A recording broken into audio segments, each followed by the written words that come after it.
This is IA Forward, your playbook for success as an independent insurance agent. Here to help you knock it out of the ballpark are your hosts, Shane Tatum and Tonya Lead. Shane, in a previous podcast, you used the term protect your time, and you mentioned a stop doing list. So I want to talk about those two things a little bit more because both of those things really resonated with me. So you listened to me. I think I should listen to you at least half the time. Nice. So that's good. It's good to know. One of the more liberating moments is when I realize I haven't done a stop doing list in a while, and I start a stop doing list. And it really makes you do this sort of checks and balances on protecting your time. There's so many positive outcomes and positive things that can come from a stop doing list. Family time creation. You get more of it. More personal time might come out of that. More work-life balance might come out of that. You might actually come out with, why am I actually doing that thing? Once you write it down, you don't realize how many different things you're doing. At least I don't. I think maybe the precursor to the stop doing list is the what I did list. Because we always make a to-do list, right? I mean, right. We're to-do list people. You always have your moleskin notebook. I usually have something that's pink because that's me. But I make these to-do lists, and I make lists all the time. But what I'll do every once in a while, instead of making a to-do list, is I will spend 2 or 3 days making a what I did list. And throughout my day, I'll actually write down, this is what I did, this is what I did. And it shows me, what were you doing? What were you thinking? Like, that's not what you need to be doing. That's not pushing you toward any goal that you're trying to accomplish. We have so many distractions in our society today and so many distractions in our workday. Our phones, I'm terrible at it at times. We fill up the space of time with things and with things that are silly. And I think that a success list or a what I did list is really, really productive because then you can look back and say, did I do what I really should have been doing? And I think about that all the time. Let's not even talk about 8-hour days for a minute. Let's just talk about what's realistic. Let's say that we gave a really honest 6 hours a day of dedicated, focused work. I would argue that we're not getting that on average across most organizations, most industries, most work environments. Now, some people might argue and say, oh my gosh, I'm spending 80 hours a week trying to start my agency. Are you kidding me? Well, maybe, but what about the intervals of time? What is the actual productive time that you're spending in a week? So here's the statistic on that. Okay. 80% of the total time spent working is spent doing tasks with little to no value, and only 20% is spent doing something of importance for the company. So the Pareto principle comes out again, 80-20 rule. So if that's actually accurate, then that means in a 40-hour week, the standard American work week, then 8 hours a week is focused work. Wow. So what are we doing with that other 32 hours? And I would contend that we're doing stuff that we maybe shouldn't be doing. Maybe we're doing silly tasks we don't even understand because we didn't understand how to respectfully go, hey, why are we doing this? This doesn't make any sense to me. Now, it might make a lot of sense to the organization that we're doing it that way because it's E&O protection, because it's so many other things. We need the right documentation, whatever. But some of it may not be good. And as a frontline agent, as a frontline CSR doing business, I want to know what their world is looking like because I'm not doing that anymore. Agency owners, listen to your frontline people. Frontline people, hey, raise your hand. Do it respectfully, but raise your hand and say, hey, I don't understand why I have to spend these 15 minutes on every customer doing this thing that I don't even understand why we do it. So there's so many things that we can learn from Protect Your Time, Stop Doing List, What Did I Do list, because we don't get more time. We're not going to get the time back from yesterday. It's never coming back. There's no shelf life. There's no shelf life for time. The clock is ticking. It's going to continue to tick. We can't stop it from ticking. I'm in that season of life where I'm like, the empty nest is near and we're going through these quiet panic attacks and we're not really sure like what's next. And we know we're excited on one hand and are we really done with that season? Is it really happening, and you realize you're not getting that time back. You can't stop it.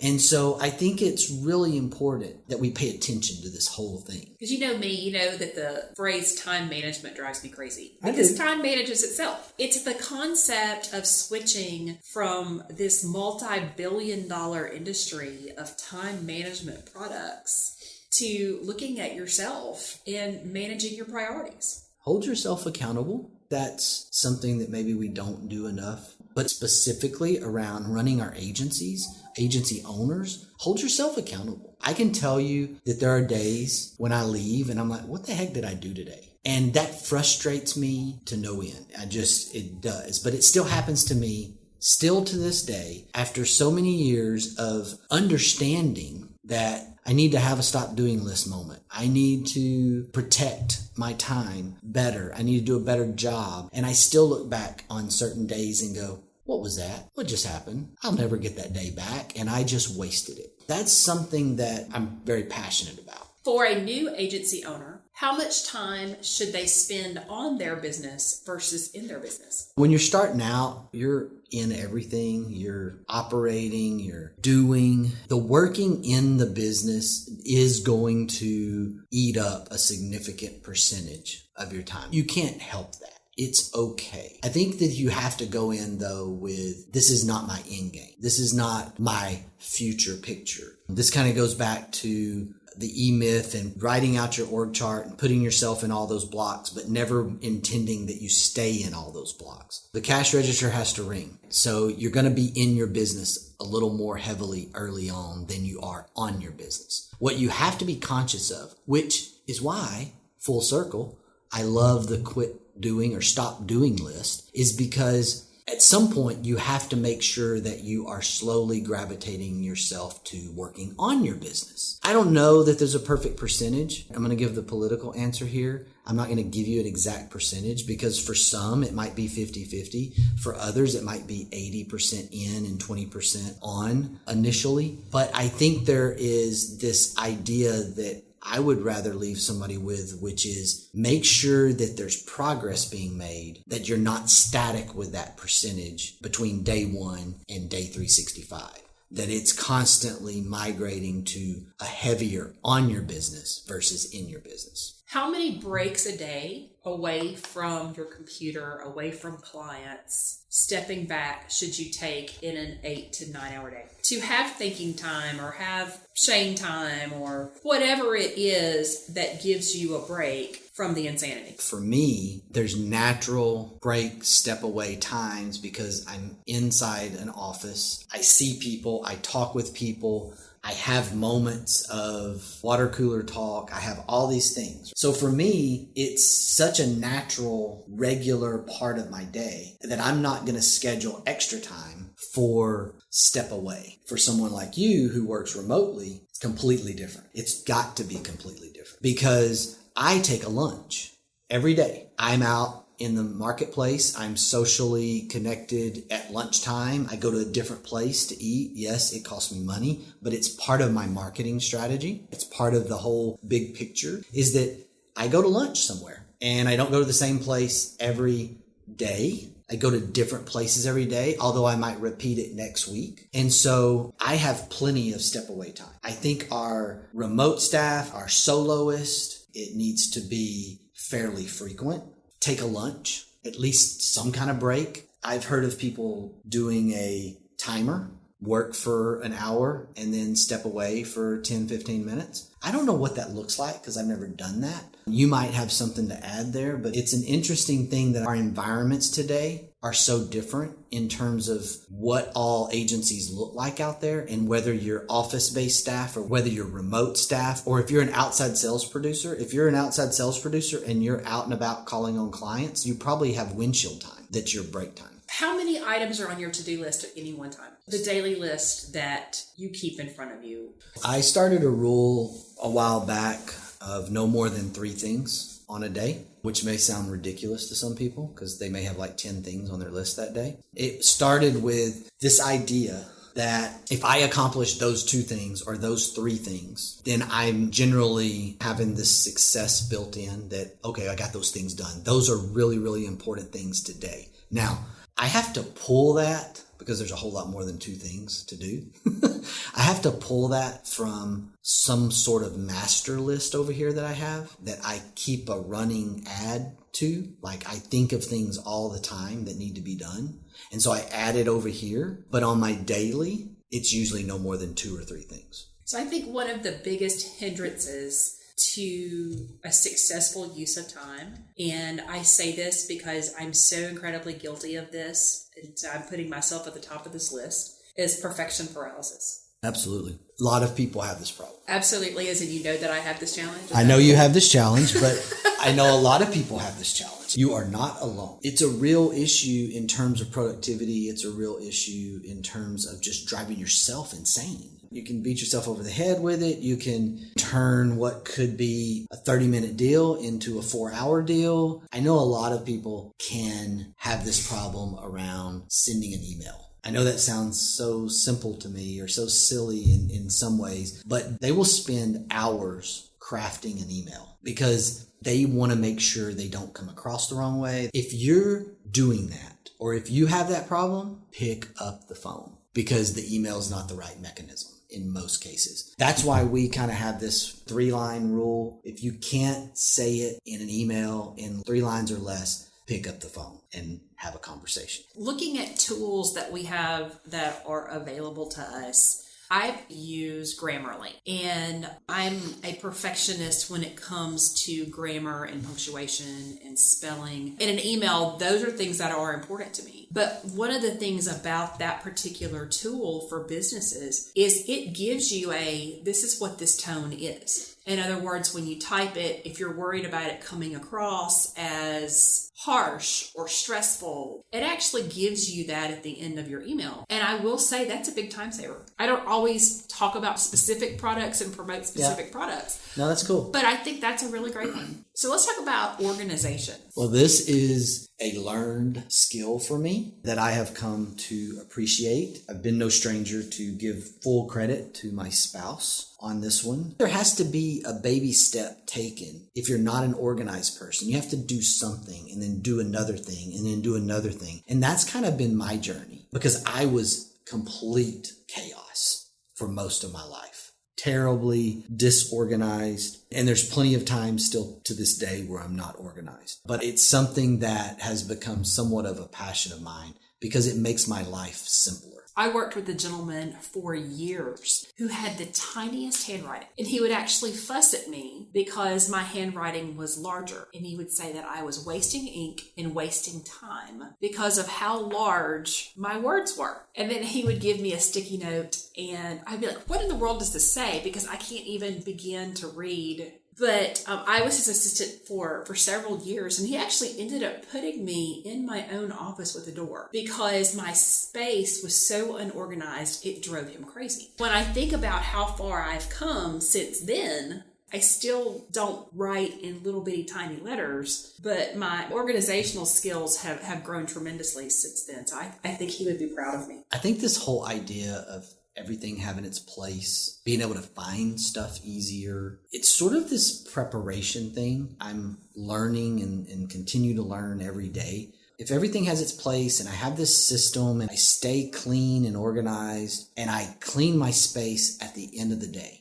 Now that's something that's new for me. That's something that I'm doing is I'm trying to do this thing where I know this is a little bit morbid, but if I don't make it back tomorrow, what are the people that are going to come into my office? Are they going to be able to find the things that they need to find? Are they going to be able to know where things are? Maybe it's a life stage for me. I don't know, but I'm using that as an exercise. This is one of those things that is forcing me to create a habit.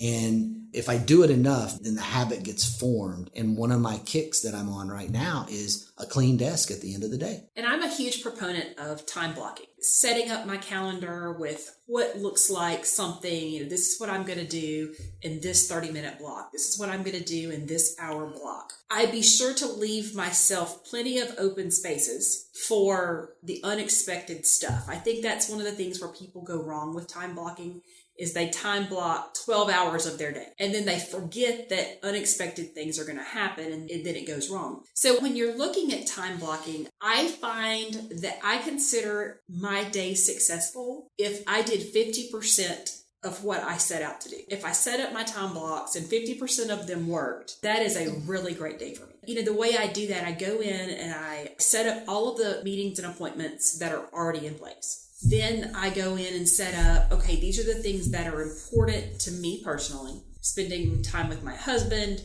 taking a shower, going out with friends, like all of those things get put in my whole entire day. And then once those things are filled, then that allows me to put my day where it needs to be. I'm glad that taking a shower is one of your priorities.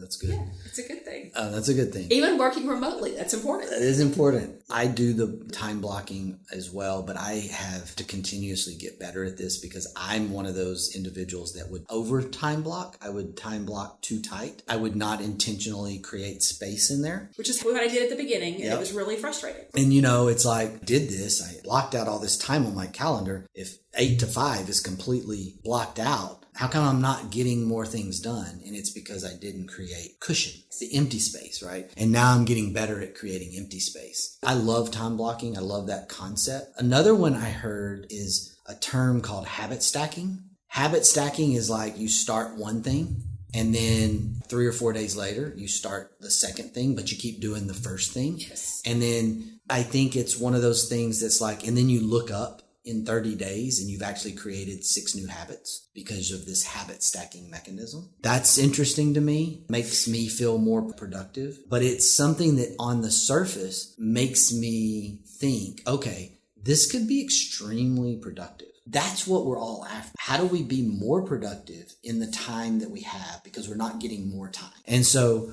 how do we squeeze more out of that without giving up work-life balance? That's the new game I'm playing with myself. I think one of the keys for me to squeezing more time is to not answer emails for the entire 8 to 9 hour workday. Not using email as a messaging system is a really good tool because we've allowed email to become a messaging system, as in a conversational piece. I think that's extremely unproductive. Yeah, I tend to answer emails in 3 time blocks a day. And it's not ever the first one. Because if I start my day by answering emails, then I'm going to be chasing rabbits the whole rest of the day. It's really hard to discipline around that because Outlook has become more than an email system. Right. It's our calendar. Some people are using it for tasking. It's integrated with Teams. It's so much of a thing that is beyond email. Right. Being able to be disciplined around seeing the mail come in and needing to go check it, that's a really difficult thing to do. I didn't say it was easy. You read any time management book and they're going to hammer on email and they're going to talk about not answering emails all day long. Block out email time. They're going to say that every time management book out there. So the listener that's out there that's a producer or a soloist agency owner, they're saying there's no way I could ever do that. And the thinking there is because it is probably more of the messaging piece, whether it's a lead. How's the lead coming in? If they're a referral source is sending that in via email, or if they're getting that lead from a lead generation system of some sort, or they bought some leads, all of that stuff's coming in. There's some really cool tools out there available to actually send that into your system, rating system, quoting system. I think it's getting it away from email is one thing to think about trying to do. I understand that it feels overwhelming, but it's going to be that much more overwhelming to not try to organize it around block times or something that fits you. You don't have to do it the way we're talking about do it, but you have to find something that works for you. And this is something that's so important to work with your team on too. Not just to make them more productive, but I was reading something recently that talked about procrastination rates and the rates of priority management issues and how that leads to shorter employment periods. And so as people start to drown, they start to want to do other things. They do, and they think that the grass is greener somewhere else, but it probably isn't. But the other thing that gets us is procrastination. procrastination. It's those things that we need to do every day that we don't want to do because they're not fun. And every productivity person, every priority time management person is going to tell you, do the things you don't want to do first. Get it done. Be done with that. Or the flip side of that is, if you're not a morning person, do those hardest things in the time of day that your brain works the best. Because there are a lot of people that aren't morning people. And so they're being told that by reading time management books, do the hardest thing in the morning first. Well, then they get so frustrated because their brain's not firing.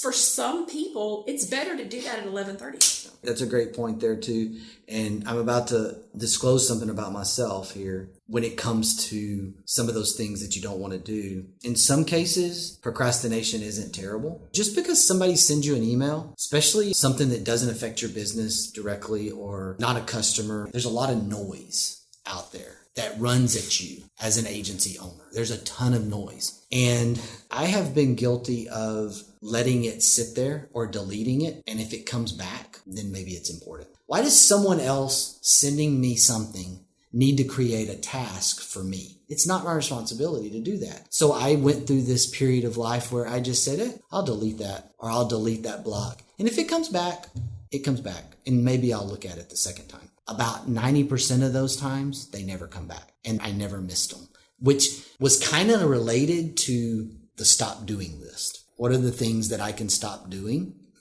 that is really not impacting my life, or I'm not passionate about, that I'm not really missing? There's nothing wrong with saying no. I actually had a friend one time that we were on a group call talking about something, and one of the girls said, do you want to go to the movies Saturday night? And she said no. And there wasn't a no, I have plans with so-and-so, or no, I'm already committed that night, or no, I'm washing my hair. It was just a no.